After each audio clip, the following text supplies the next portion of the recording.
পরোটা খেতে কার না ভালো লাগে, আর যদি হয় লাচ্ছা পরোটা তাহলে তো কথাই নেই। যে কোনো মাংসের ঝোলে চুবিয়ে খেতে এই পরোটা দারুণ লাগে।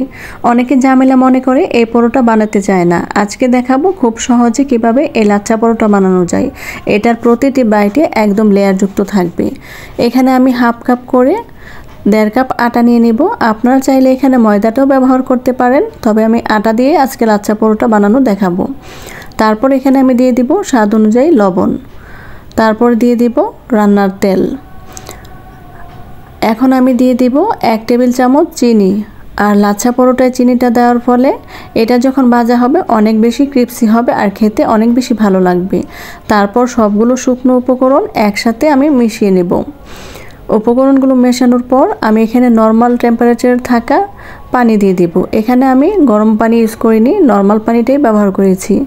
তারপর অল্প অল্প করে পানি দিয়ে দিব আর সুন্দর করে একটা সফট ডো বানিয়ে নেব। এটা যখন সফট ডো হয়ে যাবে আমি 10 মিনিটের জন্য রেস্টে রেখে দেব। 10 মিনিট পর এটা আমি ভাগ করে নেব। আমি যতটা পরোটা বানাবো এখানে ততটা ভাগ করে নেব। আপনারা এখানে যতটা পরোটা বানাবেন সেরকম করে লিচি কেটে নেবেন। এটাকে এখন আমি আরও 20 মিনিটের জন্য রেস্টে রেখে দিব আর উপরে তেল দিয়ে দিব।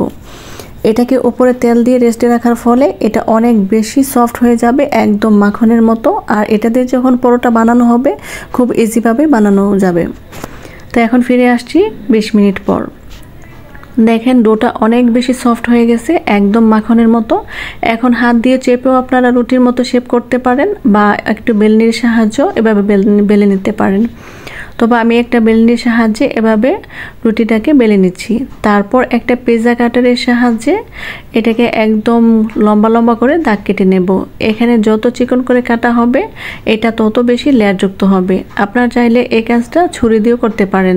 আর যদি হাতের কাছে এরকম পিৎজা কাটা থাকে তাহলে সেটা দিয়ে কাজ চালিয়ে নিতে পারবেন।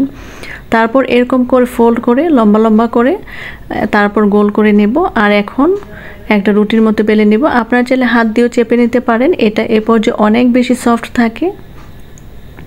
তো রুটিটা যখন বেলা হয়ে যাবে আমি একটা প্যানে এই রুটিটাকে সেঁকে নেব। রুটিটা দেওয়ার পর যখন এক পাশ মোটামুটি হয়ে যাবে তখন আমি রুটিটাকে উল্টে দেব। আর এটাতে যেহেতু তেল দেওয়া আছে আমি সামান্য পরিমাণ তেল এখানে ব্যবহার করব।